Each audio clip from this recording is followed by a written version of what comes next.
आइए हम साधना के मानसरोवर में कुछ विहार करें।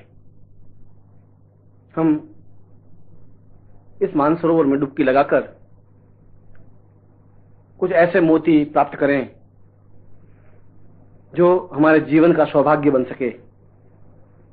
हम कुछ ऐसे रत्न हासिल कर सकें जिससे कि हमारे जीवन की पूर्णता प्राप्त हो सके। साधना का तात्पर्य जीवन की पूर्णता है। सही अर्थों में देखा जाए तो प्रत्येक मानव का जीवन अधूरा है, अपूर्ण है, टुकड़े टुकड़े है। कोई अपने आप में पूर्ण जीवन नहीं है, न पूर्ण जीवन हो सकता है। इसका कारण यह है कि मानव इस बात को समझ ही नहीं पा रहा है कि जीवन का अर्थ है, जीवन का तात्पर्य क्या है, और इससे भी बड़ी बात यह कि जीवन का लक्ष्य क्या है। जब उसके सामने लक्ष्य स्पष्ट नहीं है तो वह बेतहासा जीवन में भागता चला जाता है। उसे इस बात का ज्ञान नहीं है कि मुझे कहां रुकना है, इस बात का ज्ञान नहीं है कि मुझे क्यों रुकना है, इस बात का भी ज्ञान नहीं है कि मेरा जन्म क्यों हुआ है, और वह इस बात को भी नहीं समझ पाता कि मैं दौड़ता हुआ कहां जा रहा हूं। जब उसके सामने कोई दिशा दृष्टि स्पष्ट नहीं है, जब उसके सामने कोई लक्ष्य स्पष्ट नहीं है, तो एक प्रकार से वह अधूरा सा जीवन लिए हुए भागा चला जा रहा है। और यह भागने की क्रिया, यह दौड़ने की क्रिया जीवन की अपूर्णता को लेकर प्रारंभ से अंत तक की एक यात्रा है। परंतु अधूरी यात्रा और अधूरा जीवन अपने आप में अभिशाप होता है, अपने आप में अकर्मण्यता होती है, अपने आप में निष्क्रियता होती है, अपने आप में अपूर्णता होती है। जीवन का तात्पर्य है कि यदि प्रभु ने हमें जीवन दिया है तो उसका कोई मकसद है, उसका कोई अर्थ है, उसका कोई चिंतन है। प्रभु ने एक तिनका और एक भी पत्ती व्यर्थ में पैदा नहीं की है। जब इतने घने जंगल में एक पत्ती भी प्रभु ने व्यर्थ में पैदा नहीं की है तो मनुष्य की रचना व्यर्थ क्यों करता है? जरूर प्रभु ने आपको या मुझे या किसी भी पुरुष या किसी भी स्त्री को, बालक या बालिका को जन्म देकर एक महत्वपूर्ण कार्य किया है। प्रभु की कोई इच्छा है, कोई आकांक्षा है, कोई चिंतन है। आपका जन्म किसी विशेष उद्देश्य के लिए हुआ है, परंतु आपको इस बात का ज्ञान नहीं है कि वह जीवन का विशेष उद्देश्य क्या है। आपको इस बात का ज्ञान नहीं है कि आपका जन्म क्यों हुआ है। आपको इस बात का भी ज्ञान नहीं है कि इस जीवन की प्रयोजनता, इस जीवन का लक्ष्य, इस जीवन का दिशा निर्धारण, इस जीवन का अंतिम पड़ाव कहां है, क्या है, कैसा है। और जब तक यह ज्ञान नहीं होता तब तक जीवन अपने आप में अधूरा सा, अपूर्ण सा और जीवन तुच्छताओं से भरा हुआ होता है। हम बहुत छोटी छोटी बातों के लिए इस जीवन को गंवाते हैं। पत्नी के लिए, पुत्र के लिए, बंधु बांधवों के लिए, धन के लिए, व्यापार के लिए, नौकरी के लिए, स्वास्थ्य के लिए और सामाजिक परिवेश के लिए। मगर ये तो बहुत छोटी सी घटनाएं हैं, बहुत छोटी सी बातें हैं। इन घटनाओं या इन बातों से जीवन में पूर्णता नहीं प्राप्त हो सकती। इन तथ्यों से जीवन में संपूर्णता नहीं आ सकती। जीवन में संपूर्णता के लिए सबसे पहला तात्पर्य, सबसे पहला कारण और सबसे पहला हेतु साधना है। क्योंकि साधना के माध्यम से ही यह समझा जा सकता है कि जीवन का अर्थ क्या है। साधना के माध्यम से यह समझा जा सकता है कि जीवन का प्रयोजन क्या है। और साधना संपन्न करने से ही यह स्पष्ट हो सकता है कि प्रभु ने हमें जन्म क्यों दिया है, या इस जीवन का हेतु क्या है, इस जीवन का लक्ष्य क्या है, इस जीवन का प्रयोजन क्या है। परंतु क्या प्रत्येक व्यक्ति के भाग्य में साधना लिखी होती है? संभव नहीं है। जिसके जीवन के पुण्य उदय होते हैं, जो जीवन में श्रेष्ठ कार्यों में संलग्न होता है, या जिनके पिछले जीवन के शुभ फल, शुभ कर्म उदय होते हैं, तब वह व्यक्ति साधना के बारे में चिंतन करता है, विचार करता है, उसके बारे में आगे बढ़ता है और यह निर्णय लेता है कि मुझे अपने जीवन को एक विशेष उद्देश्य के लिए अग्रसर करना है।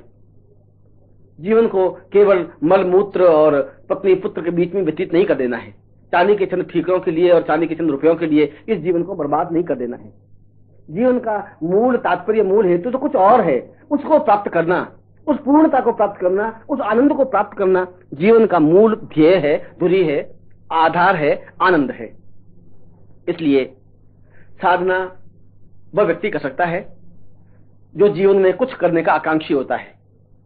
साधना का तात्पर्य समग्र रूप से अपने आप को तैयार करने की क्रिया, एक समुद्र में छलांग लगा देने की क्रिया, एक जीवन के पड़ाव को प्राप्त करने के लिए, जीवन की पूर्णता को प्राप्त कर देने के लिए अपने आप को उत्सर्ग कर देने की क्रिया, अपने आप को फना कर देने की क्रिया। और जब आदमी फना होने के लिए तैयार हो जाता है, जब इस बात को निश्चय कर लेता है कि मुझे समुद्र में डुबकी लगा देनी है, बीच भंवर में छलांग लगा देनी है, और जो ऐसा निश्चय कर लेता है वह समुद्र की गहराई में बैठकर मोती प्राप्त कर सकता है, वह गहराई में जाकर हीरे जवाहरात रत्न प्राप्त कर सकता है और विश्व में उसका नाम उजागर हो सकता है।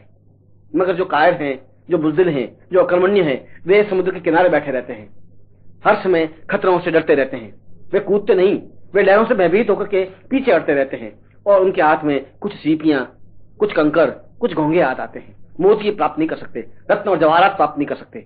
इसलिए जीवन का यह आनंद है ही नहीं। जीवन का आनंद तो खतरों से जूझना है, जीवन का आनंद तो परिस्थितियों से मुकाबला करना है, जीवन का आनंद तो उस हिमालय से टकरा जाना है जो अपने आप में अजय और दुर्गम माना जाता है। जो मर्द का सीना हिमालय से टकराता ही नहीं है, वह जीवन बन ही नहीं सकता। जो घबराता है, जो भयभीत होता है, उससे तो कायर और बुज़दिल ज्यादा अच्छे होते हैं, जो कम से कम प्रयत्न ही नहीं करते, जो अपने छाती के जोर से हिमालय को ठेल कर पीछे धकेल देता है, जो भुजाओं के बल से समुद्र को मरोड़ करके पीछे रख देता है, जो एक मुक्की तान करके ब्रह्मांड को विचलित कर सकता है, वह मर्द कहलाता है, वह मानुष कहलाता है, वह अपने आप में जीवन पूर्ण पुरुष कहलाता है। और ऐसे व्यक्ति की तारीफ, ऐसे व्यक्ति की प्रशंसा विश्व करता है, देवता करते हैं, पितृ करते हैं, पूर्वज करते हैं, और अणु अणु परमाणु भी उसकी तारीफ, उसकी प्रशंसा, उसका सम्मान करते हैं। सम्मान उसका होता है जो अपने आप को साधता है, सम्मान उसका होता है जो अपने आप में छलांग लगा देने की क्रिया करता है, समाज उसका सम्मान करता है जो साधना के क्षेत्र में उतरता है। इसलिए साधना जीवन का मूल और महत्वपूर्ण पड़ाव है, साधना जीवन का महत्वपूर्ण बिंदु है। मगर प्रश्न यह उठता है कि क्या साधना के बिना जीवन की पूर्णता प्राप्त नहीं हो सकती? निश्चय ही जीवन की पूर्णता का तात्पर्य कुछ रुपए कमा लेना नहीं होता, जीवन की पूर्णता का तात्पर्य संतान पैदा करना भी नहीं होता, जीवन का तात्पर्य या जीवन की पूर्णता का तात्पर्य पत्नी, पुत्र, स्वजन या बंधु या बांधव या व्यापार या नौकरी नहीं होती। जीवन का तात्पर्य तो समग्र रूप से आनंद की सृष्टि करना, विश्व में विख्यात होना और विश्व को अपनी उंगली पर नचा देने की क्रिया होती है। जो विश्व को अपनी उंगलियों पर नचा सकता है, सारा विश्व जिसको वंदन करता है, सारा विश्व एक तक होकर के उसको देखने की क्रिया करता है, उसका व्यक्तित्व तो इतना ऊंचा, हिमालय से भी ऊंचा हो जाता है कि सारे संसार की आंखें उस पर टिक जाती हैं। वह व्यक्ति सही अर्थों में पुरुष है, वह व्यक्ति सही अर्थों में साधक है। ऐसा व्यक्ति साधना करने के बाद ही और साधना के माध्यम से ही वह पूर्णता, वह पुरुषता, वह श्रेष्ठता, वह अद्वितीयता प्राप्त कर सकता है। इसलिए जहां मैं संपूर्ण शब्द का प्रयोग कर रहा हूं, जहां मैं अद्वितीयता शब्द का प्रयोग कर रहा हूं, जहां मैं श्रेष्ठता शब्द का प्रयोग कर रहा हूं, वहां पूर्ण पुरुष होने की क्रिया का स्पष्टकरण क्रिया है। और यह पूर्णता भौतिक दृष्टि से भी और आध्यात्मिक दृष्टि से भी केवल साधना के माध्यम से ही संपन्न हो सकती है। जहां व्यक्ति में साधना का चिंतन है, जहां व्यक्ति में साधना की धारणा है, जहां व्यक्ति में साधना की ललक है, वह इस पगडंडी पर पहली बार पांव बढ़ाता है, और जो पहली बार पांव बढ़ाता है वो इस पगडंडी को पार भी कर सकता है। जो आगे बढ़ता है वो लक्ष्य को प्राप्त कर सकता है। मगर जो भयभीत होकर के एक जगह खड़ा रहेगा, जो घबरा जाएगा कि इस घने जंगल में प्रवेश करने पर इसका दूसरा किनारा मिलेगा या नहीं मिलेगा, ऐसे अकर्मण्य और कार्य व्यक्तियों के लिए ये संसार नहीं है, ये पृथ्वी नहीं है। यद्यपि ऐसे कायर, ऐसे बुज़दिल हजारों लाखों हैं जो कि एक चींटी की तरह पैदा होते हैं और चींटी की तरह मर जाते हैं।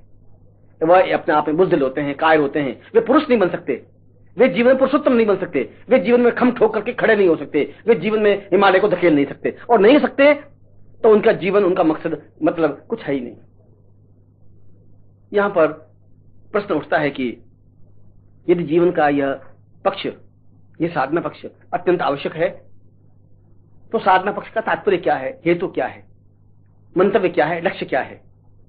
साधना का तात्पर्य है अपने शरीर को पूर्ण रूप से साधना या सिद्ध कर लेना, अपने शरीर को आबद्ध कर लेना, अपने शरीर को इस तरीके से तैयार कर लेना कि जिस तरीके से वह चाहे उस तरीके से शरीर उसका साथ दे। और शरीर का तात्पर्य यह केवल बाहरी देह भी नहीं, शरीर के भीतर जो मन है, जो प्राण है, जो चेतना है, जो स्पंदन है, वह भी उसका साथ दे, वह अपने आप में पूर्ण अजेय बन सके, अद्वितीय बन सके, अलौकिक बन सके।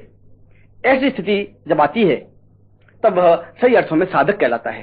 इसलिए साधक के लिए यह सबसे पहली और अनिवार्य शर्त होती है कि वह अपने शरीर को साधे, अपने शरीर को तैयार करे, और यह शरीर और इस शरीर के अंदर और जितने शरीर हैं, चाहे वह देह है, चाहे वो प्राण है, चाहे मन है, चाहे आत्मा है, चाहे जीवन के भूलोक है, भूलोक है, चाहे सातों लोक है, और चाहे कुंडलिनी है, चाहे मूलाधार है, चाहे सहस्रार है, जो कुछ भी है उन सबको साध करके जो आगे बढ़ने की क्रिया है, जो आगे बढ़ने की इच्छा रखता है, जो आगे बढ़ता है, वह साधक कहलाता है। और जहां मैं साधना सूत्र स्पष्ट कर रहा हूं, वहां पर यह प्रश्न स्वाभाविक रूप से उठता है कि साधना से क्या फल मिलता है, साधना का लाभ क्या है, साधना का उद्देश्य क्या है। साधना का उद्देश्य तो मैंने जैसे स्पष्ट किया कि एक छोटी सी बूंद उछलती है और समुद्र बन जाती है। साधना का तात्पर्य तो मैंने स्पष्ट किया कि एक छोटा सा झोंका उठता है और पूरे विश्व को सुगंधित सुरभिमय कर देता है। साधना का तात्पर्य तो एक मेघखंड समुद्र से ऊपर उठता है और पूरी पृथ्वी को हरी भरी कर देता है, उसको साधना कहते हैं।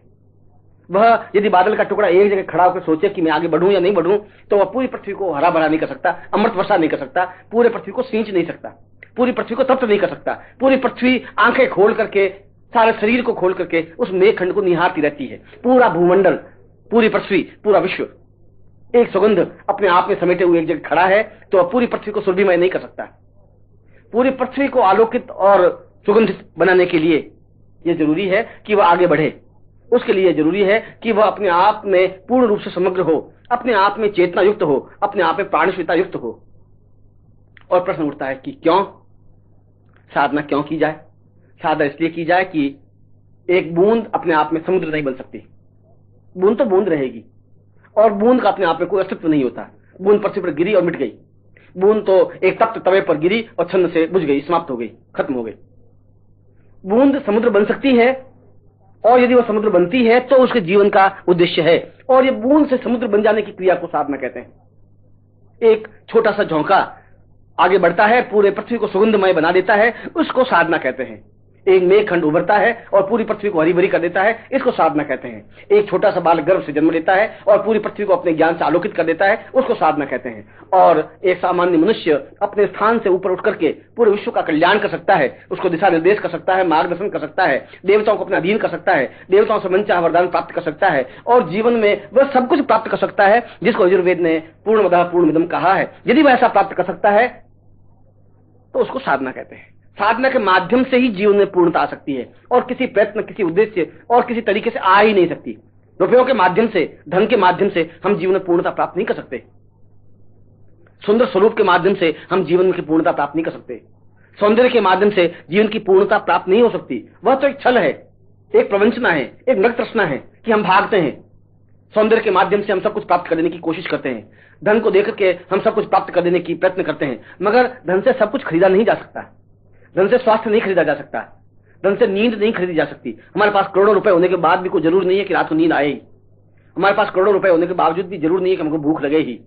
हमारे पास अरबों रुपए होने के बावजूद भी यह कोई जरूरी नहीं है कि हम मानसिक रूप से सुखी और सफल और संपन्न और संतुष्ट हों।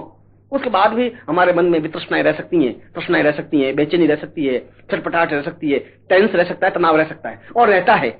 और अगर तनाव रहता है और अगर जीवन में न्यूनता रहती है तो इसका तात्पर्य यह हुआ कि लाखों करोड़ों रुपयों के माध्यम से वह सब कुछ प्राप्त नहीं हो सकता जो कुछ हम प्राप्त करना चाहते हैं। इसका मतलब हुआ कि धन अपने आप में तुच्छ है, नगण्य है। धन से सब कुछ प्राप्त नहीं हो सकता। रूप से भी सब कुछ प्राप्त नहीं हो सकता। रूप तो एक दोपहर की धूप है जो उभरती है, जो सुंदर दिखाई देती है और सांझ में ढल जाती है, कालीमा में बदल जाती है। सांझ होने पर वह धूप जिसके रोशनी से हम सब निखरते हैं वह अपने आप में काली बन जाती है, कालीमा युक्त बन जाती है। वह तो एक बहुत क्षणभंगुर है। रूप के माध्यम से सब कुछ प्राप्त नहीं हो सकता। सब कुछ प्राप्त हो सकता है केवल साधना के माध्यम से, और इस साधना के माध्यम से ही हम अपने जीवन में भौतिक दृष्टि से भी पूर्णता प्राप्त कर सकते हैं। क्योंकि व्यक्ति के जीवन की आकांक्षाएं होती हैं कि वह धन प्राप्त करे, यश, सम्मान, पद, प्रतिष्ठा, ऐश्वर्य सब कुछ प्राप्त करे। मैं भी कहता हूं कि यह प्राप्त करना ही चाहिए, और यदि नहीं प्राप्त हुआ तो जीवन में अपूर्णता है। भौतिक जीवन की पूर्णता भी उसके जीवन का आवश्यक लक्ष्य और तत्व है, मगर मेहनत करने से और परिश्रम करने से और घनघोर परिश्रम करने से ही ऐश्वर्य प्राप्त होता। तो जो पत्थरों में काम करने वाले मजदूर हैं वे हमसे बहुत ज्यादा परिश्रम और प्रयत्न करते हैं, वे तो अरबपति लखपति बन जाते हैं। वे नहीं बन पाए। इसका मतलब है केवल परिश्रम से ऐश्वर्य प्राप्त नहीं हो सकता, केवल परिश्रम से सौंदर्य प्राप्त नहीं हो सकता, केवल परिश्रम से सुख प्राप्त नहीं हो सकता। परिश्रम सब कुछ नहीं है, सब कुछ है वह इसके अलावा कोई तत्व है, कोई तथ्य है जिसको हम नहीं पहचान पाए। वह तत्व या वह तथ्य केवल मात्र साधना है। साधना के माध्यम से व्यक्ति अपना तो प्रयत्न करता ही है, मगर अपने प्रयत्न के साथ देव प्रयत्न भी जोड़ देता है। देवता उसके सहायक बन जाते हैं। देवताओं की सहायता अपने आप में पूर्णता की ओर अग्रसर होने की क्रिया है। हम उन मंत्रों के माध्यम से उन देवताओं को अपना अधीन कर सकते हैं जिनके माध्यम से हम भौतिक पूर्णता प्राप्त कर सकें, ऐश्वर्य प्राप्त कर सके, धन और संपन्नता प्राप्त कर सके, सुख और सौभाग्य प्राप्त कर सके। यह तो एक पक्ष हुआ कि हम भौतिक दृष्टि से पूर्णता और सफलता प्राप्त कर सके, मगर इसका एक दूसरा पक्ष भी है कि हम आध्यात्मिक दृष्टि से भी पूर्णता और सफलता प्राप्त करें। और यह ध्यान से या समाधि से ही सब कुछ प्राप्त नहीं हो सकता है। यह आंख बंद कर देने से ही ध्यान और समाधि नहीं प्राप्त हो सकती। केवल गंगा के किनारे जाने से ही मन पवित्र और दिव्य नहीं बन सकता। हिमालय पर चढ़ने से ही सब कुछ प्राप्त नहीं हो सकता। इसके लिए साधना आवश्यक है।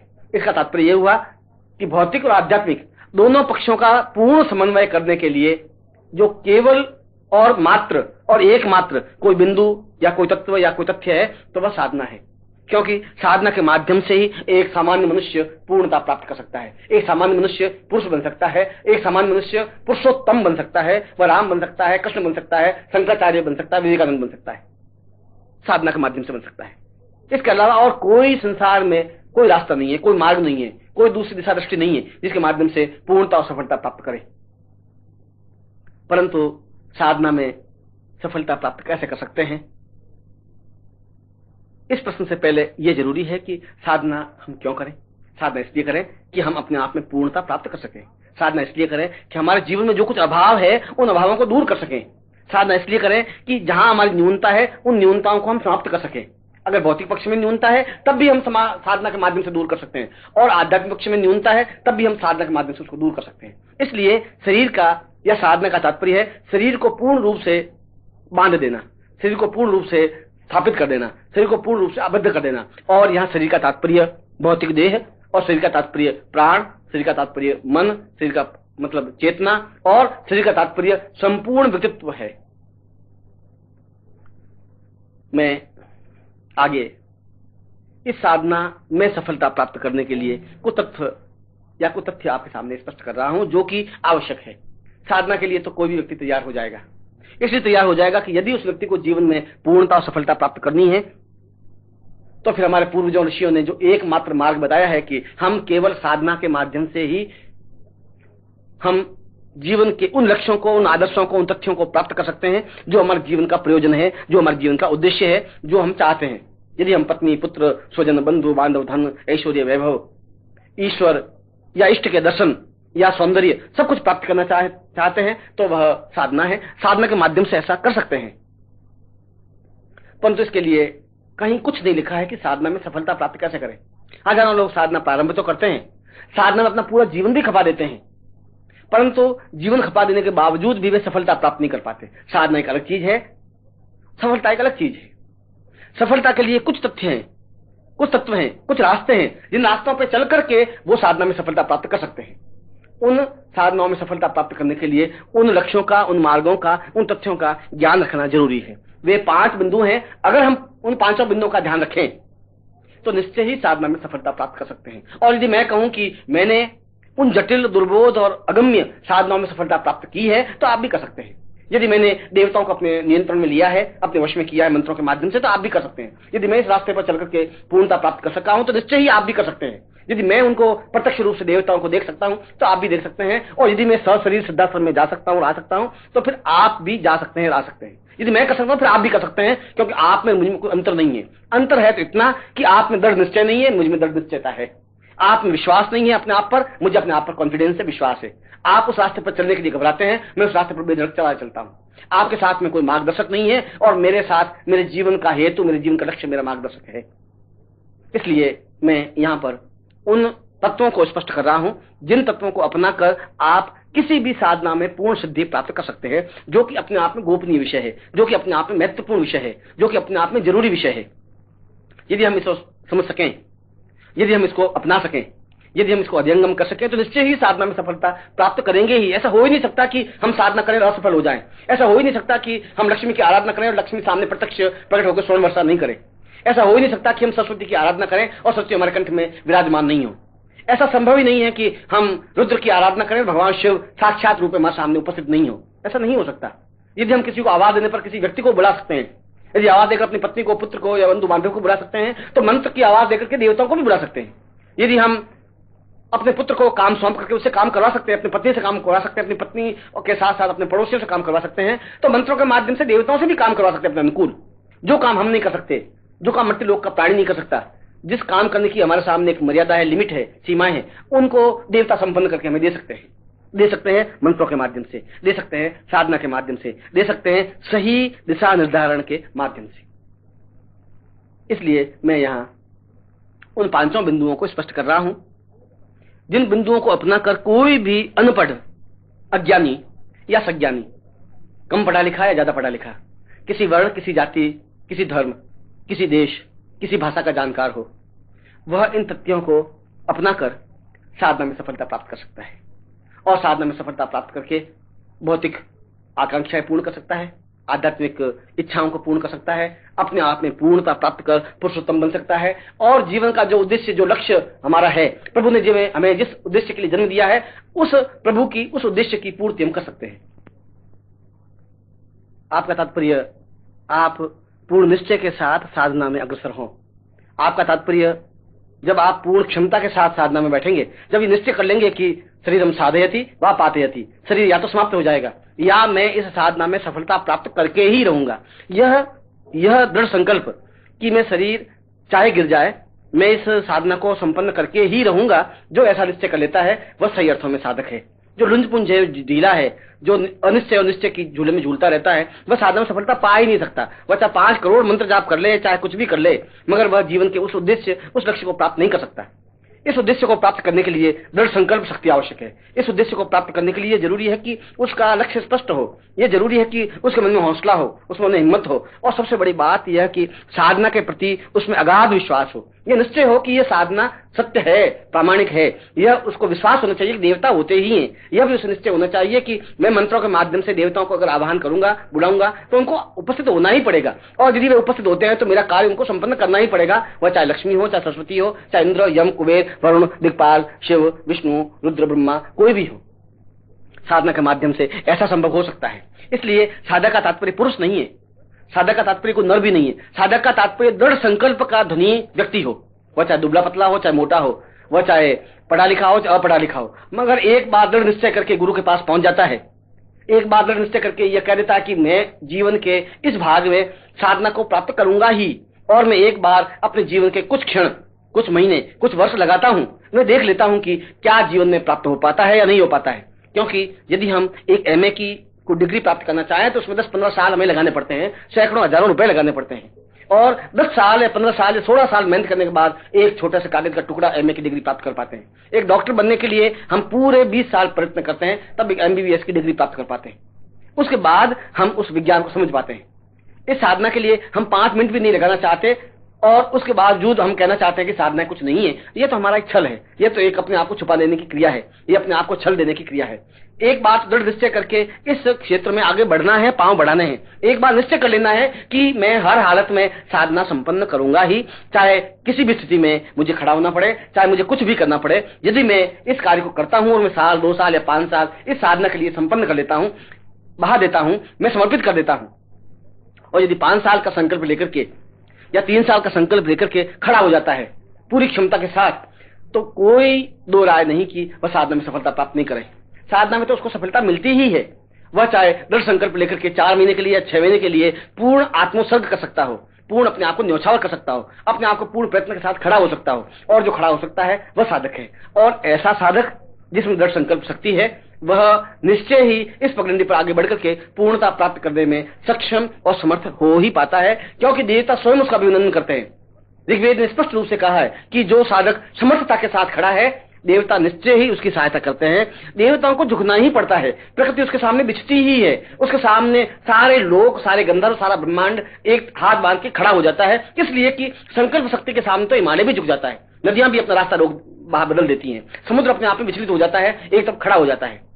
इसीलिए तो जीवन का यह आवश्यक तत्व और आवश्यक तथ्य है कि साधक इसका आधारभूत सत्य है। साधक हो और उसके सामने स्पष्ट लक्ष्य हो कि मुझे यह साधना करनी है, इस उद्देश्य के लिए करनी है, यह मेरा लक्ष्य है, इस प्रकार की साधना करनी है। वह चाहे साधना भौतिक दृष्टि से हो, वह चाहे साधना आध्यात्मिक दृष्टि से हो और वह चाहे साधना पूर्णता प्राप्त करने की साधना हो। और पूर्णता प्राप्त करने की साधना का मतलब है जीवन में संपूर्ण और संपूर्णता प्राप्त हो, भौतिक दृष्टि से भी आध्यात्मिक दृष्टि से भी। हम जीवन में धन, यश, मान, पद, प्रतिष्ठा, ऐश्वर्य प्राप्त करें और जीवन में उन ब्रह्मांड के भी दर्शन करें जहां हम जा सकें, उन ऋषियों, गंधर्वों, उन देवताओं के साक्षात इन शरीर से, इन नेत्रों से दर्शन कर सकें और सशरीर सिद्धाश्रम जा सकें, सिद्धाश्रम में प्रवेश कर सकें और इस शरीर के साथ सिद्धाश्रम में जाकर के वापिस देह के साथ इस मृत्युलोक में आ सके।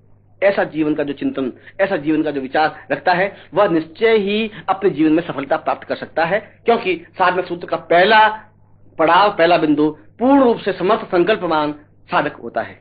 साधना का दूसरा सूत्र गुरु होता है। सारे उपनिषदों का सारभूत तथ्य यही है कि संकल्पवान साधक और समर्थ गुरु दोनों मिलकर के साधना में सफलता प्रदान करते हैं। यहाँ समर्थ गुरु शब्द का प्रयोग किया गया है। समर्थ गुरु का तात्पर्य है गुरु स्वयं सिद्ध हो। समर्थ गुरु का तात्पर्य है जिसको खुद को ज्ञान हो, जो इस प्रकार की साधनाएं संपन्न कर चुका हो। फालतू कपड़े पहने हुए या भगवे कपड़े पहने हुए या नदियों पर पड़े हुए अजगर की तरह लेटे हुए गुरु नहीं कह सकते। जिनके पेट बढ़े हुए हैं, जो अपने आप में आलसी हैं, जो अपने पैरों को पुजवाने में विश्वास करते हैं, वे गुरु नहीं हो सकते। लंबी लंबी जटाएं, रीछ की तरह बाल बढ़ाने से भी कोई गुरु नहीं बन सकता।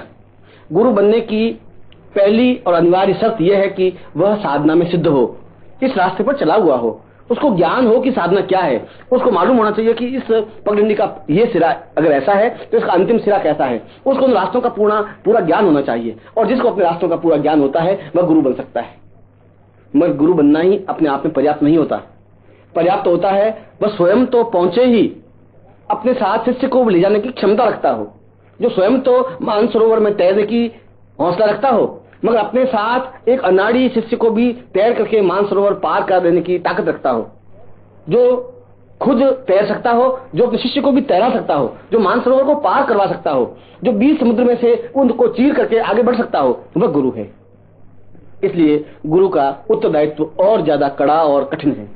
गुरु का उत्तरदायित्व यह है कि वह स्वयं पूर्ण रूप से समर्थ हो, श्रेष्ठ हो, अद्वितीय हो और सबसे बड़ी बात यह है कि वह सिद्धाश्रम से संस्पर्शित हो। मैं यहाँ सिद्धाश्रम से संस्पर्शित शब्द इसलिए प्रयोग कर रहा हूँ कि जो सिद्धाश्रम गया हुआ है या सिद्धाश्रम से आया हुआ है वह अपने आप में पूर्ण सक्षम है ही, क्योंकि समस्त अणिमादि सिद्धियां उसके सामने नृत्य करती हुई हर समय प्रस्तुत रहती हैं। उसके सामने कोई सिद्धियां या कोई साधनाएं नगण्य या तुच्छ नहीं होती। वह जैसा चाहता है प्रकृति में और ब्रह्मांड में उस प्रकार से हस्तक्षेप कर सकता है और कर सकता है और अपने शिष्य को संपन्न करवा सकता है। जिसके पास असीम सिद्धियां होती हैं और अपने शिष्यों को भी वो असीम सिद्धियां प्रदान करने में समर्थ हो पाता है। परंतु जो साधना के पथ पर बढ़ा हुआ है, जो अपने आप में पूर्ण साधक है, जिसका शरीर पूर्ण रूप से सिद्ध है, जो देवताओं को अपने नियंत्रण में ले चुका है, ऐसा योग्य गुरु आसानी से तो प्राप्त नहीं हो पाता। हमारा दुर्भाग्य यह होता है कि ऐसा गुरु अपने आप में कोई अलौकिक नहीं होता। ऐसा गुरु अपने आप में कोई 15-20 फुट का लंबा चौड़ा आदमी नहीं होता। वह भी हमारे और आप जैसा व्यक्ति ही होता है, हमारे आप जैसे कपड़े ही पहनता है। वो अपने आप में चमकीले भड़कीले कपड़े पहन करके बाजार में खड़ा नहीं होता, बिकाऊ माल नहीं है। वो लंबी जटाएं बांध करके खड़ा नहीं हो पाता, वो प्रदर्शन नहीं करता और जो प्रदर्शन करता है वो नकली होता है, क्योंकि सोने का कोई विज्ञापन नहीं होता। संसार में आज तक सोने का विज्ञापन नहीं हुआ। स्वर्ण तो स्वर्ण है, उसके लिए विज्ञापन करने की जरूरत नहीं, मगर जो नकली चीज है, जो अधूरी चीज है, जो घटिया चीज है, उसका उतना ही ज्यादा विज्ञापन होता है। जिसका जितना ज्यादा विज्ञापन होगा वह उतना ही ज्यादा घटिया माल होगा, ये निश्चित है। जो जितनी ज्यादा बाल लंबे चौड़े रखेगा, जितने लंबे चौड़े हठधर्मिता करेगा, जितने लंबे चौड़े चमकीले कपड़े पहनेगा, जो एकदम से अपने आप को अलौकिक बताने की कोशिश करेगा, वह अपने आप में नकली गुरु हो सकता है, सक्षम और समर्थ गुरु नहीं हो सकता। इसलिए मैंने कहा कि यह जरूरी नहीं है कि तुम्हें जीवन में सक्षम और समर्थ गुरु मिल ही जाए। और यदि समर्थ और सक्षम गुरु हो तुम्हारे आसपास, तुम्हारे जीवन की यात्रा की पगडंडी पर कहीं खड़े हुए मिल जाएं, और यदि तुम नहीं पहचान सको या तुम अपने अहंकार में पास में से गुजर जाओ, तो यह भी तुम्हारा दुर्भाग्य है। इसलिए जीवन का सौभाग्य इस बात का है कि जहां पर भी इस जीवन यात्रा में कहीं पर जीवन के 20 साल की उम्र में या 25 साल की उम्र में या 50 साल की उम्र में जहां पर भी तुम्हें गुरु मिल जाए, ऐसे समर्थ और सक्षम गुरु हो जिनका चेहरा अपने आप में दिव्य तेजस्वी हो, जिसके चेहरे पर एक भव्यता हो, जिसका आभा मंडल हो, जिसको देखने से असीम शांति का अनुभव होता हो। जब ऐसा मिले तो तुरंत आगे बढ़कर हम उसके पांव पकड़ लें, चरणों से लिपट जाएं, अपने आप को फना कर दें, अपने आप में पूर्ण समर्पण कर दें, पूर्ण समर्पित हो जाएं और जब हम पूर्ण समर्पित हो जाते हैं, पूर्ण समर्पण कर लेते हैं, अपने आप में गुरु के पिघलने की क्रिया प्रारंभ हो जाती है। ऐसा हो ही नहीं सकता कि आप समर्पण करें और गुरु खड़ा रहे, ऐसा नहीं हो सकता। ऐसा हो ही नहीं सकता कि आप अपने आप को पूर्ण फना करें और गुरु ठूंठ की तरह खड़ा हो जाए, ऐसा नहीं हो सकता। ये दीपक जलता है तो निश्चित रूप से पतंगा भी जलता है, ये तो दोनों को जलने की क्रिया है। ऐसा हो नहीं सकता कि दीपक ही जले पतंगा नहीं जले, दोनों जलते हैं, दोनों अपने आप में फना होते हैं। जब शिष्य समर्पित करता है तो गुरु भी शिष्य के प्रति अपना समर्पण करता है, दोनों का समर्पण साधना का बिंदु बनता है। साधना का मूल बिंदु इसी बात पर है कि जहां शिष्य समर्पण करता है, ठीक उसी स्थान पर गुरु भी अपना समर्पण कर देता है, शिष्य को दोनों हाथ उठाकर अपनी भुजाओं में भर लेता है, अपने सीने से लगा देता है, अपने आप में आत्मसात कर लेता है। और जहां आत्मसात कर लेता है, यह जीवन का सौभाग्य है, यह शिष्य का सौभाग्य है। यह सौभाग्य है कि उसको जीवन की पगडंडी पर अपने आप में अद्वितीय गुरु मिले, और यह उसका सौभाग्य है कि उसने उस गुरु को पहचाना। उससे भी बड़ा सौभाग्य है कि उस शिष्य ने गुरु के चरणों को पकड़ा, लिपटा, अपने आप में बेर की तरह लिपट करके उसमें एकाकार होने की क्रिया संपन्न की। और इससे भी बड़ा सौभाग्य है कि गुरु ने उसको स्वीकार किया। गुरु का स्वीकार कर देने की क्रिया ही आदि सफलता है, साधना में आदि सिद्धि है। इसलिए जीवन का दूसरा या साधना का दूसरा सूत्र इस बात में निहित है कि हम जीवन में एक बार जिसे गुरु प्राप्त करें, एक बार जिसे गुरु बनाएं, जीवन के अंतिम क्षण तक उस गुरु का आश्रय लें, उस गुरु पर विश्वास करें, उस गुरु के प्रति अपने विश्वास को स्पष्ट करें, अपने आप की आस्था स्पष्ट करें। दौड़ करके, हुमस करके, जैसे एक बछड़ा दौड़ करके गाय के थनों से मिल जाता है, गाय से मिलता है, ठीक उसी प्रकार से हुमस करके शिष्य दौड़े और लिपट जाए, मिल ले, एकाकार हो जाए। और जहां ऐसा होता है, जहां आतुरता होती है, जहां भीगे नयन होते हैं, जहां पर हृदय में एक उच्छ्वास होता है, जहां गले में भरभराहट होती है, जहां दग्ध हृदय होता है, वहां अपने आप में गुरु और शिष्य का मिलन होता ही है। जहां अपने आप में पूर्णता का सामर्थ्य होता ही है, वहां ठंडी हवा अपने आप चलती है, वहां सुगंध अपने आप में प्रवहित होती है, वहां मेघखंड अपने आप में बहते ही हैं, बरसते ही हैं। इसलिए साधना का दूसरा और महत्वपूर्ण चरण, महत्वपूर्ण सूत्र इस बात में है कि हम अपने जीवन में गुरु को प्राप्त करें, गुरु को पहचानें और ज्यादा से ज्यादा समय गुरु के चरणों में व्यतीत करें। यह आवश्यक नहीं है कि गुरु आपको 24 घंटे सिखाएगा, ज्ञान देगा। ये शिक्षा, ये साधना ऐसी चीज है ही नहीं कि कोई क्लास में बैठा और कॉपी पेन से लेकर के उन्होंने बोला आपने सीख लिया, वो तो शिक्षा है, साधना नहीं हो सकती। शिक्षा तो कुछ पैसे देकर के हम प्राप्त कर सकते हैं। एक अध्यापक को हम 100 या 500 ट्यूशन के पैसे देकर के हम हिंदी या अंग्रेजी या मराठी सीख सकते हैं, वह तो एक अलग चीज है। मगर गुरु को कुछ देने की या लेने की क्रिया नहीं होती। वह तो जहां तरंग आई, जहां उसकी इच्छा हुई, चलते हुए, घूमते हुए, बैठे हुए, सुबह या शाम या दोपहर, जहां भी उसकी इच्छा जगी, उसने शिष्य को बुलाया और समझाया। हो सकता है कि 6 महीनों में एक अक्षर भी नहीं सिखाए, और हो सकता है कि अगले 5 दिनों में 2 साल का ज्ञान एक साथ दे दे। यह तो गुरु की इच्छा पर निर्भर है। मगर गुरु हो भी, यह भी जरूरी है कि आपके पास गुरु का साहचर्य हो। यदि आप साल में केवल 1 या 2 दिन के लिए जाएं तो कैसे सीख सकेंगे? यदि आप जाए ही नहीं तो कैसे सीख सकेंगे? यदि आपका गुरु के प्रति आस्था हो ही नहीं, यदि आप कुछ पैसे खर्च नहीं कर सकें किराए के लिए, यदि आप अपना समय कुछ व्यय नहीं कर सकें, तो आप साधना में सफलता नहीं पा सकते। साधना में सफलता के लिए यह बहुत जरूरी है कि आपका हृदय, गुरु का हृदय आपस में जुड़ा हुआ रह सके, शब्दों के माध्यम से, पत्रों के माध्यम से, प्रवचनों के माध्यम से, मिलने के माध्यम से, आने जाने के माध्यम से, और अन्य स्रोतों, अन्य सूचनाओं, अन्य तरीकों के माध्यम से, किसी भी माध्यम से हो, हम उनके संपर्क में रहें। किसी भी माध्यम से हो, हम उनकी आज्ञा में रहें। किसी भी माध्यम से हो, हम उनके प्रति एकाकार हो सके। ये एकाकार हो जाने की क्रिया साधना का दूसरा और महत्वपूर्ण चरण या बिंदु है। इसीलिए उपनिषदों ने कहा है कि साधना में सफलता की पूर्णता या आधी से ज्यादा सफलता तो केवल इस बात में निहित है कि आपको अपने जीवन में गुरु मिला, श्रेष्ठ और अद्वितीय गुरु मिला, और आधी से ज्यादा सफलता इस बात में निहित है कि आपने गुरु को पहचाना। आधी से ज्यादा सफलता इस बात में निहित है कि आपने पहचाना और अपने आप को समर्पित किया, और साधना की पूर्णता इस बात में निहित है कि आपने समर्पण किया और गुरु ने आपको स्वीकार कर लिया। ऐसा हो सकता है कि आप समर्पण करें और गुरु स्वीकार नहीं करें। ऐसा भी हो सकता है कि आप तो अपने आप को आत्मोत्सर्ग कर लें और गुरु स्वीकार करे ही नहीं। यह कोई जरूरी नहीं है कि गुरु आपको स्वीकार करे। ऐसा जरूरी नहीं है कि उसके होठों पर आपका नाम हो। यदि गुरु के होठों पर आपका नाम आ जाता है, गुरु के होठों पर आपका नाम खुद जाता है, जो आपके नाम से पुकार सकते हैं, तो समझ लेना चाहिए कि हमने कुछ रास्ता पार किया है। गुरु के अधरों पर हम स्थापित हुए हैं। गुरु ने प्रेम से हमें बुलाने की क्रिया सीखी है, हमें बुलाते हैं और अपने हृदय से, अपने भुजाओं से भर करके हमें सिर पर हाथ फेरते हैं। हम उनके चरणों में नमन होते हैं। उनके चरणों में हम हरिद्वार के दर्शन कर सकते हैं। उनके चरणों में हम समस्त तीर्थों का अवगाहन कर सकते हैं। समस्त देवताओं के दर्शन यदि उनके चरणों में हमें हो जाते हैं, तो समझ लेना चाहिए कि हमने साधना का एक बहुत बड़ा जटिल और कठिन मार्ग पार कर लिया है। साधना का तीसरा सूत्र और महत्वपूर्ण सूत्र है मंत्र साधना। क्योंकि जहां साधक है, जहां गुरु है, वहां उस इष्ट और आपके बीच में केवल आदान प्रदान का एक माध्यम है जिसको मंत्र कहा जाता है। साधक सही है, रास्ता बताने वाला गुरु भी है, मगर यदि आप प्रयत्न नहीं करेंगे, मंत्रों के माध्यम से अपने इष्ट तक नहीं पहुंचेंगे, तब तक साधना में सफलता नहीं पा सकते। और मंत्र का तात्पर्य है जो हम गुरुमुख से प्राप्त कर सके, शब्दों के माध्यम से नहीं, किताबों के माध्यम से नहीं, टेलीफोन के माध्यम से नहीं, हम स्वयं गुरु के चरणों में बैठें। और पहली आवश्यकता इस बात की है कि हम दीक्षा प्राप्त करें। पहली आवश्यकता इस बात की है कि एक दीक्षा नहीं, जितनी बार भी जाएं कोई इनको दीक्षा प्राप्त करते ही रहें। कुल 108 उपनिषद हैं और 108 दीक्षाएं हैं, दीक्षाएं समय समय पर प्राप्त करते रहें। और जो साधक, जो शिष्य सभी 108 दीक्षाएं प्राप्त कर लेता है, उसको अन्य साधनाएं करने की जरूरत ही नहीं होती, वो तो अपने आप में सिद्ध योगी स्वयं बन जाता है। क्योंकि ऐसे साधक को गुरु की सानिध्यता, गुरु का प्रेम, गुरु का स्नेह और गुरु की तपस्या स्वतः प्राप्त होती है। स्वतः उसका तपस्या का अंश उस शिष्य के हृदय में उतर जाता है। इसलिए तो एक योग्य और समर्थ शिष्य जितनी बार भी गुरु चरणों में जाता है, उतनी ही बार दीक्षा प्राप्त करता है। और जितनी प्रकार की दीक्षा है, वे सभी दीक्षाएं प्राप्त करके पूर्ण समर्थ और सिद्ध योगी बनने की क्रिया की ओर अग्रसर होता है। इसलिए मंत्र गुरु मुख से प्राप्त किया जाए।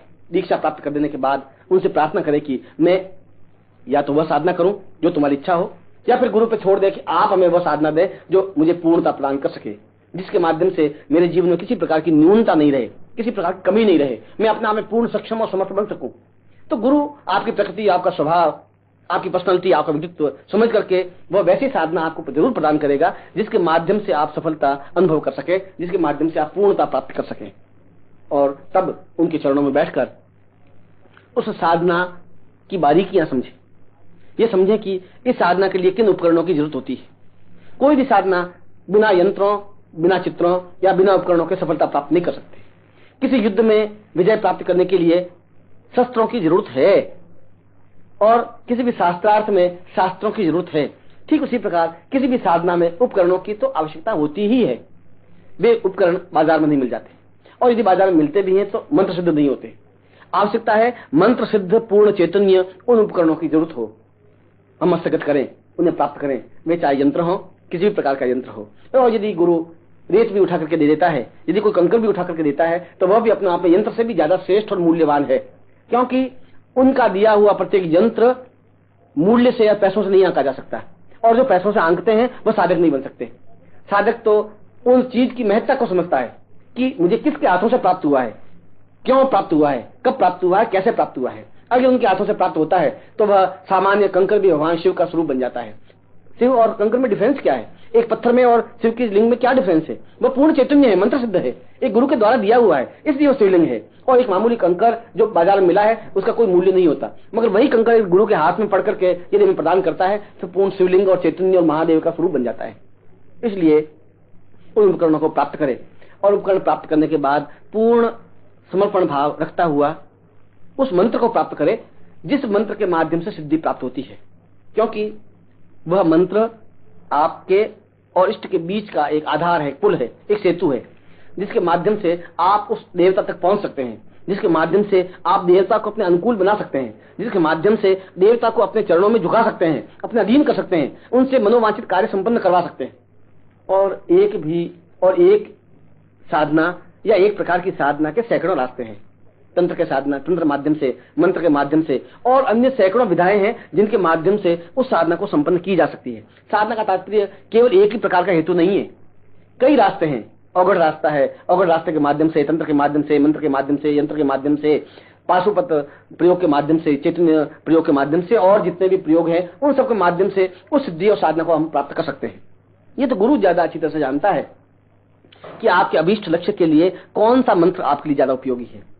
क्या सवर मंत्र आपके लिए ज्यादा उपयोगी है, या वेद मंत्र आपके लिए ज्यादा उपयोगी है, या तंत्र आपके लिए ज्यादा उपयोगी है, या शांति मंत्र आपके लिए ज्यादा उपयोगी है, या चेतना मंत्र आपके लिए ज्यादा उपयोगी है? किस प्रकार का मंत्र का प्रयोग करें, कौन सा रास्ता चुने? 50 रास्ते हैं, सभी एक जगह पहुंचते हैं। गुरु आपकी प्रकृति और आपका व्यक्तित्व बड़ी प्रकार से जानता है। गुरु जानता है कि इस जीवन का लक्ष्य, इस जीवन का उद्देश्य, ये जीवन का मर्म क्या है और कौन सा मंत्र इसके लिए उपयोगी रहेगा। प्रत्येक रोगी को एक ही प्रकार की दवा नहीं दी जा सकती। प्रत्येक रोगी के लिए, चाहे वो एक ही रोग से ग्रस्त हो, उसके लिए अलग अलग दवाएं दी जाती हैं। किसी को किसी प्रकार की दवा दी जा सकती है जिससे लाभ पहुंचता है, किसी को अलग प्रकार की दवा दी जा सकती है, भले ही रोग एक हो। उस रोग को मिटाने के लिए डॉक्टर ज्यादा सक्षम और समर्थ समझता है कि इस रोगी में कितनी धारणा शक्ति है, कितनी ताकत है, कितनी क्षमता है और दवा का कितना डोज देना है, कौन सी दवा देनी है। ठीक उसी प्रकार से गुरु ज्यादा अच्छी तरह से समझ सकता है कि मुझे इस शिष्य को कौन सा रास्ता देना है और कौन सा मंत्र देना है जिस मंत्र के माध्यम से यह सफलता पा सकता है, कौन सी विधि इसको देनी है जिस विधि से पूर्णता और सफलता अनुभव कर सकता है। इसलिए गुरु चरणों में बैठे और पहली अनिवार्य शर्त यह है कि गुरु के साथ साथ मंत्र के प्रति पूर्ण आस्था हो, पूर्ण निष्ठा हो, पूर्णता के साथ समावेश हो। हम मंत्र को अपने हृदय में धारण कर सकें, हम समझ सकें, हम मंत्र के उच्चारण की क्षमता प्राप्त कर सकें, क्योंकि पुस्तक हमें मंत्र का उच्चारण नहीं समझा सकता। पुस्तक हमें यह नहीं बता सकता कि इस मंत्र को कितना तीव्रता के साथ बोलना है, कितनी ऊंचाई के साथ बोलना है, कितनी धुंधी के साथ बोलना है, कैसा बलाबल देना है, यह पुस्तक या पन्ना नहीं समझा सकता। यह तो गुरु का मुख समझा सकता है। गुरु स्वयं जब अपने मुख से उस मंत्र का उच्चारण करता है तो वह अपने आप में तेजस्वी मंत्र बन जाता है।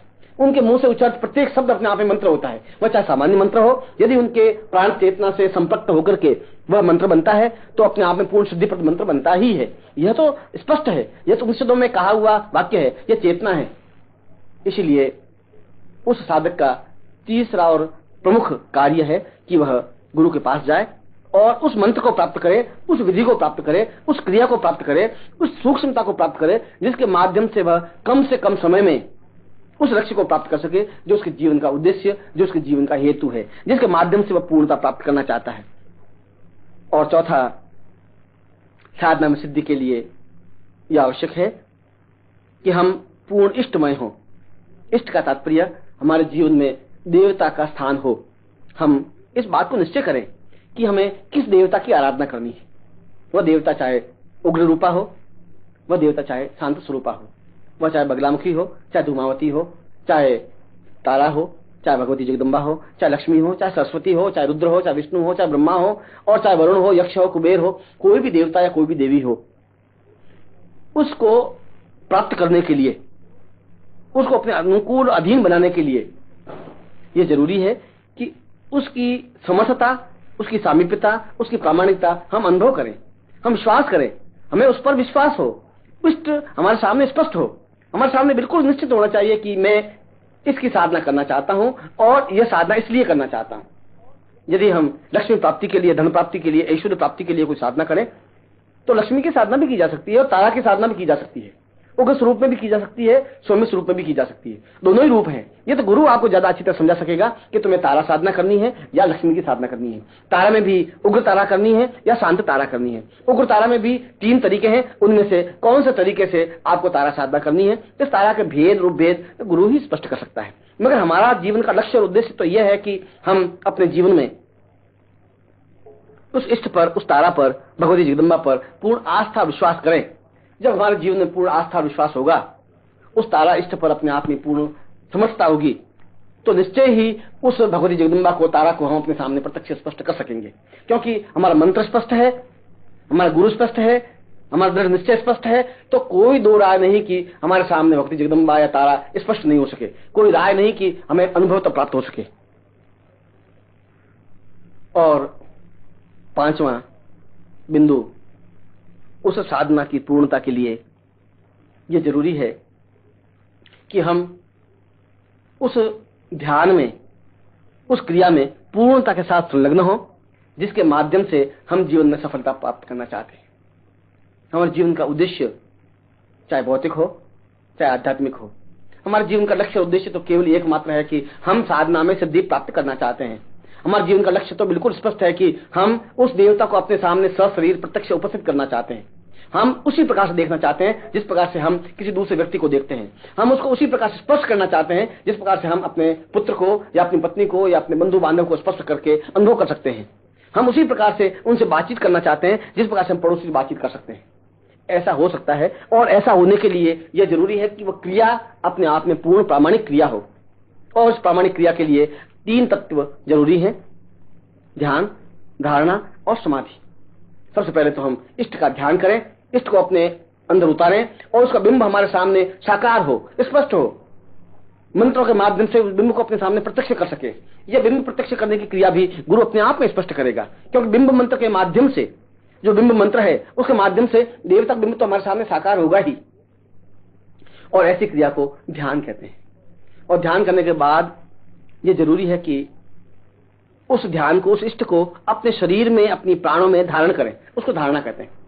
धारणा का तात्पर्य है कि हम जब भी आंख बंद करें, हमारे सामने वह देवता बिंब के रूप में, बिंबात्मक रूप से सामने पूर्ण रूप से स्पष्ट हो। जब भी हम उसको स्मरण करें, जो ये मंत्र का उच्चारण करें, वह देवता प्रत्यक्ष हो, सामने हो। इस बिंब मंत्र के माध्यम से, इस ध्यान मंत्र के माध्यम से वह देवता आंख बंद करने पर सामने स्पष्ट होता ही है। ठीक उसी प्रकार से जैसा हम बोलते हैं वैसा वह बोलता है, जैसा हम सुनते हैं वैसा वह सुनता है, जैसा हम स्पर्श करते हैं वैसा वह स्पर्श करता है। और तीसरा, समाधि के मतलब हम पूर्ण रूप से अपने आप में अंदर उतरने की क्रिया संपन्न करें। बाह्य परिवेश में नहीं, आंख खोल करके नहीं, आंख बंद करके इस शरीर से अंदर दूसरे, तीसरे, चौथे, पांचवें, छठे, सातवें उन शरीरों में प्रवेश करें। और सातवें शरीर में जाकर के जहां हमारा प्राण तत्व है, जहां हमारा इष्ट तत्व है, जहां चेतना तत्व है, जहां हमारा मंत्र है, जहां हमारा अमृत कुंड है, वहां पर हम प्रवेश करके पूर्ण रूप से उस इष्ट से एकाकार हो सके, पूर्ण रूप से उसको अध्यंगम कर सकें, पूर्ण रूप से उसका स्पर्श कर सके, पूर्ण रूप से उससे एकाकार हो सके। इस एकाकार हो जाने की क्रिया, इस पूर्णता प्राप्त करने की क्रिया को जीवन का आधार कहा जाता है। और ये पांचों तत्व मिलकर के पूर्ण साधना बनती है। इस साधना इस प्रकार से करने से अवश्य ही, निश्चय ही सफलता प्राप्त होती ही है। और मैं आप सबको आशीर्वाद देता हूं कि आप इन सूत्रों के माध्यम से अपनी साधना में सफलता प्राप्त करें और जीवन में भौतिक और आध्यात्मिक पूर्णता, संपन्नता और श्रेष्ठता प्राप्त करें। ऐसा ही मैं आशीर्वाद देता हूं।